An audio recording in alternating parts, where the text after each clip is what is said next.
Hello, I'm Yulia, the voice of the podcast Love to Heal, a journey of self-discovery, healing, and spiritual growth.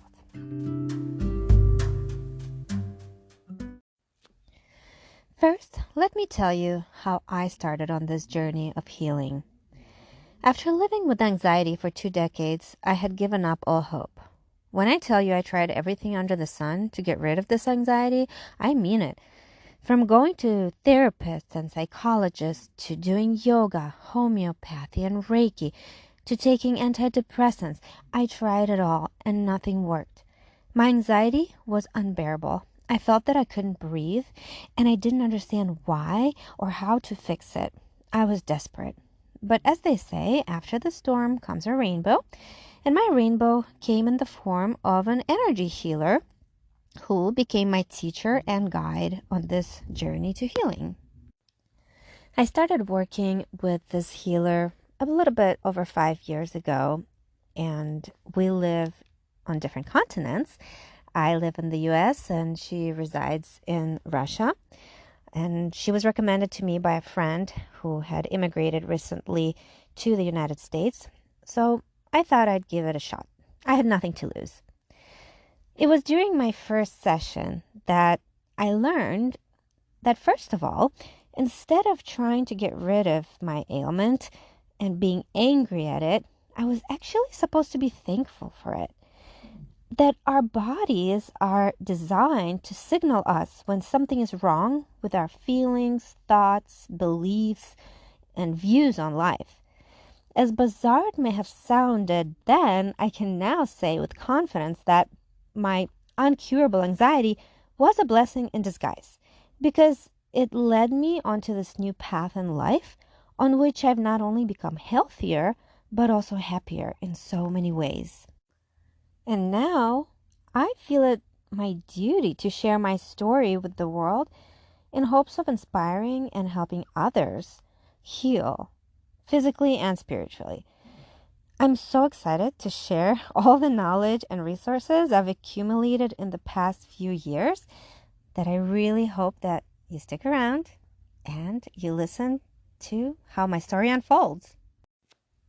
I was always interested in alternative medicine, yoga, energy work, etc. I read many books on the topic, attended workshops and seminars, but when it came to putting these techniques or methods into practice, I didn't see results. I owned a book by Louise Hay, the famous metaphysical lecturer that I will mention many times in this podcast. I repeated her recommended mantras over and over to no avail. I kept reading the popular book Law of Attraction back when it was popular, and I practiced visualization. Nothing worked. I knew deep down that something was missing, a piece to a bigger puzzle. Having grown up in the former Soviet Union, I was atheist, you could say, for the longest time, but was always curious about spirituality. I believed in a higher power, that something was driving me, guiding me, that there was a plan for me. During my first session with my healer, my beliefs were confirmed.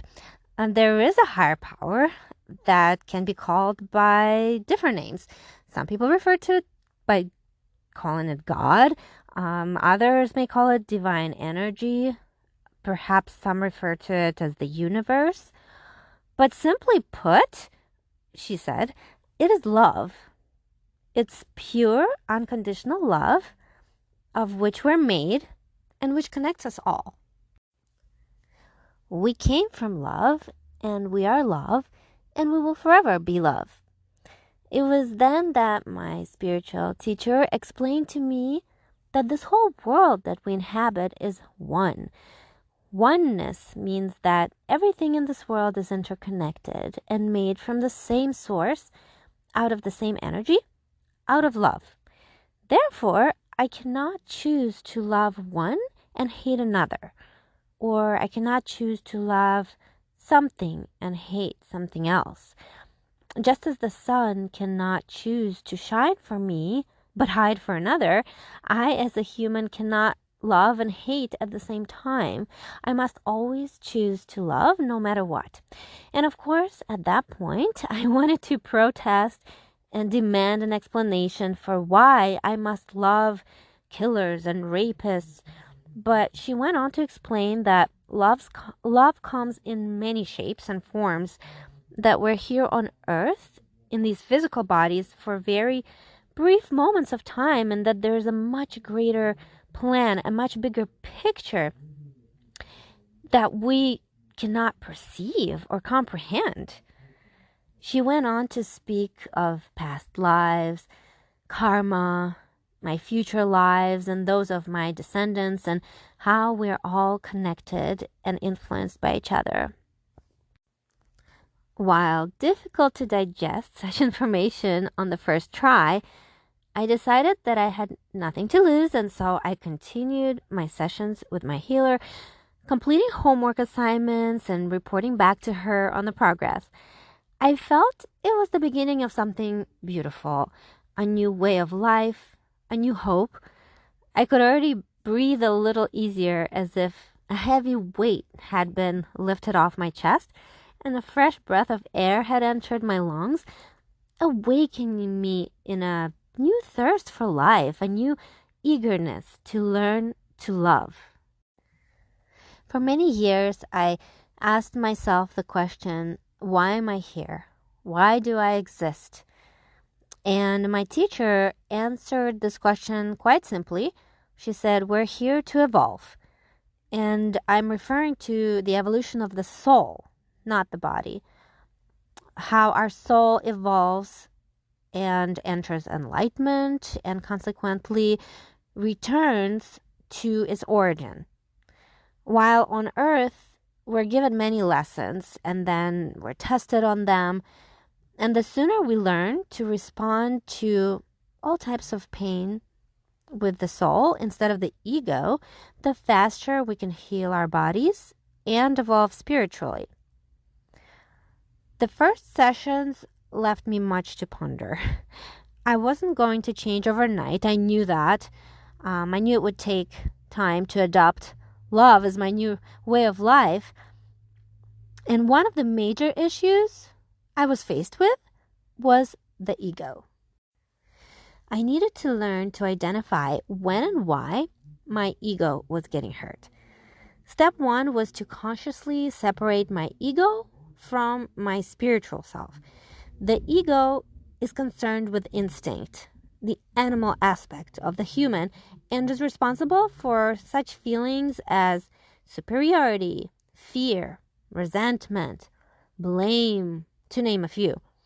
As for me, I needed to become more humble. I used to give myself credit for being pretty, for being in good shape, for being talented. I thought very highly of myself, which is good to an extent, but when you start to feel superior to others, then we have a problem. The new logic dictated that if we're all made of the same energy and our souls have the same origin, I can't be better than anyone else. And I'm not talking about skin deep qualities right now, nor the temporary bodies that are here today and gone tomorrow. I'm talking about the soul, the infinite. By this account, who am I to judge anyone? None of us chose to be born in our bodies in the circumstances that we were born in. The choice was made for us. I got lucky in this life and was born with all my limbs and a brain that took me through college and parents that supported me. Others may have very different lives from me, and I have no right to judge them. Their appearances, beliefs, or acts, I can't judge any of that. Once I started to understand that, I began to look at people differently. I felt less aggression, which is one of the common causes of illnesses, according to Louise Hay and other researchers in the field. The next step in my course on love was to see and feel love everywhere. It was my homework to seek out love and positivity throughout the day. And you know what? The more I looked for love, the more love I found. And let me tell you, love is all around us. We just have to notice it. sunshine, the friendly cashier, the kind driver letting me change lanes, the polite stranger holding the door for me. Wow, once you notice those small acts of love, the big ones are just around the corner, I promise. And yes, love comes in pluses and minuses. Some love may be disguised as an accident, a conflict, an injury, often a disease. Just as a shot or an immunization at the doctor's office hurts at that moment, it's actually meant to help you to heal or prevent you from an illness. Similarly, some love hurts, but it's actually meant to heal your soul or change your course of life. These are what we call blessings in disguise. Once you believe that the universe only wants what's best for you and understand that what's best for you, for the soul, may not be always pleasant for the ego or the body, you start to trust the process of life. I trust the process of life is a mantra from one of the books by Louise Hay on healing the body, and this is a mantra that I repeat on a daily basis. Trusting the process of life eliminates worry and anxiety from our life because we know that whatever happens is for the best. I used to get very angry when my plans fell through, but now I see it as divine intervention, you can say it. There is a saying in Russian, if you want to make God laugh, make some plans. In another example, when my flights would get delayed or even canceled, I would get extremely upset. Now I look at situations like that very differently. In the grand scheme of things, it's not something worth getting angry about. And most importantly, a delay may help avoid a bigger problem or even a tragedy, one that we have no idea about. We have to learn to trust life. We can't see the future. We can't see the bigger picture and therefore should learn to go with the flow and not against it. Similarly, if you didn't get that promotion you really wanted, it probably wasn't the right time or there's something better waiting for you in the future. When I started on my journey of healing, I decided to keep a journal documenting my progress. After a month of working on myself, I wrote down that the change was substantial. I felt like a completely different person. The way I viewed the world had changed. I judged less.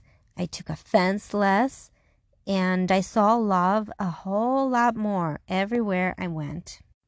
A few months later, I wrote in my journal that after consciously putting my soul before my body, I stopped stressing about my appearance and about many of the material things. I began to value the infinite, the soul, more rather than the temporary, the body and the earthly possessions. Inner beauty became more important to me. I became more down to earth, friendly, and loving to others, but also to myself, which is equally important. After reading some books by a Russian author, Lazarev, on this topic, I truly understood that we're given our bodies that are temporary and borrowed, so to speak, to experience this thing called life. The term temporary used to scare me, but it does so less now, knowing that our souls are infinite. This is why it's so important not to worship earthly possessions. Since they're so brief in their existence, they are secondary, while love is primary. Understanding this separates us from animals that live solely by instinct. Once you establish that the soul comes first and the body second, priorities start to shift and the world around you takes on a different shape. When priorities are set correctly, in other words, we strive for spiritual health and love first, everything else like money, relationships, health falls into place naturally, even magically, if you will. Something else that I noticed in the first few months of beginning my healing journey is that my occasional nightmares were swapped out for the most beautiful, calming, and divine dreams ever. I wrote then that I was thankful for my newfound spirituality, which brings me to my next point, one that will have its own episode, gratitude. For the past few years, I've made it a habit to express gratitude for everything that goes in my life. From the moment I open my eyes in the morning, I give thanks to the universe for giving me another day on this earth. I realize that not everyone gets a new day every day, and that in itself makes me feel happy and lucky and reminds me not to waste precious time and use it lovingly. I give thanks to my family. I give thanks for my job, for my car, for the food that I eat, and for the experiences in my life, good or bad, that help me grow as a person and evolve spiritually. And at this moment, I feel grateful for the opportunity to be doing a podcast and sharing with others my stories of healing with love. So after working on myself for about a year or so, I thought if I can help myself, maybe I could also help my family.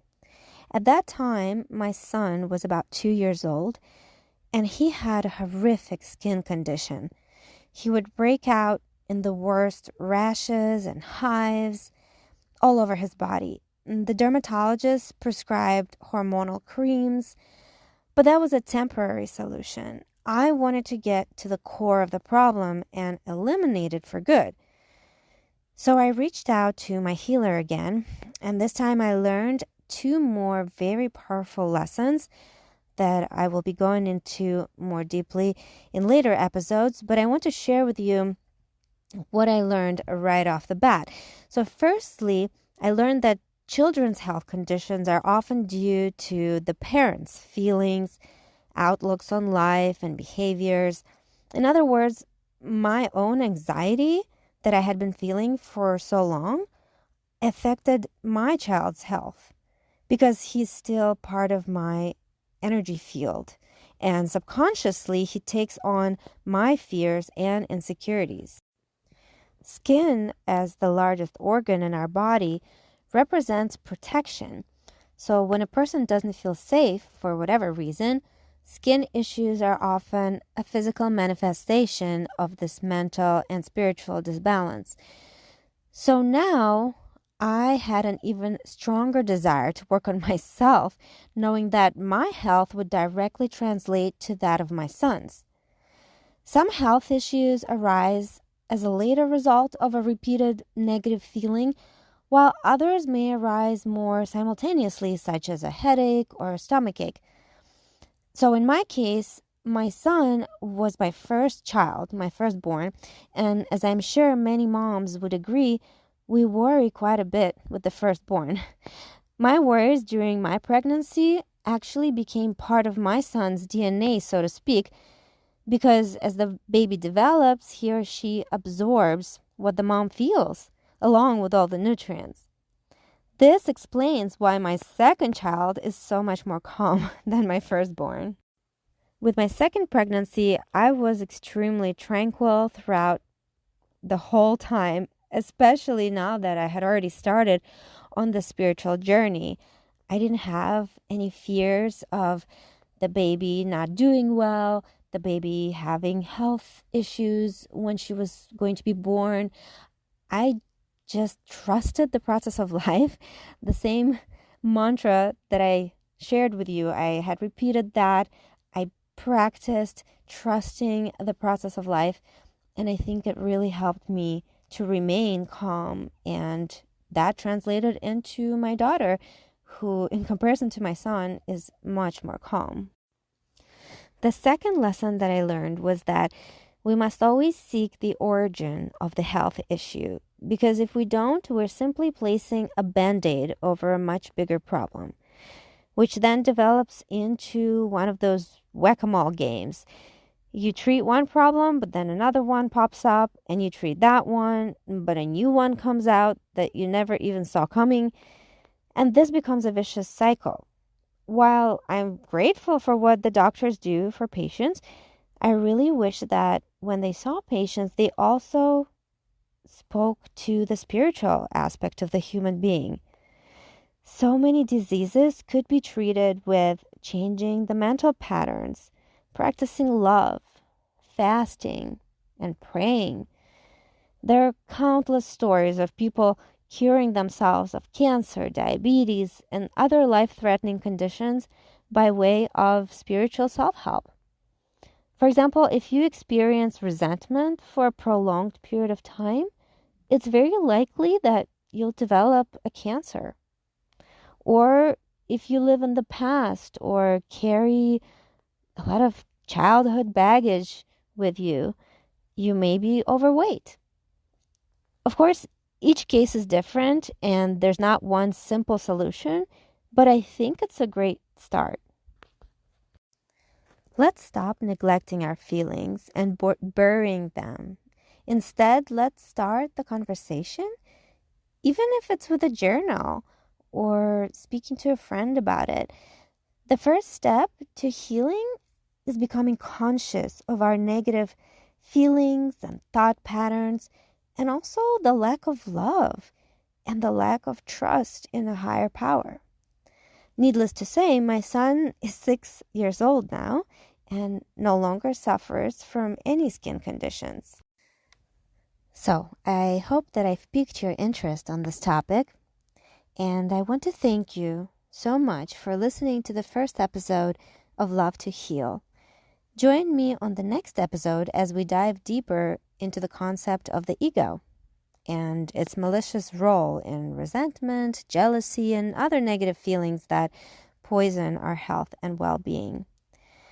But today I would like to end on a high note, and I would like to read to you a little fragment from Louise Hay's book, Heal Your Body from A to Z.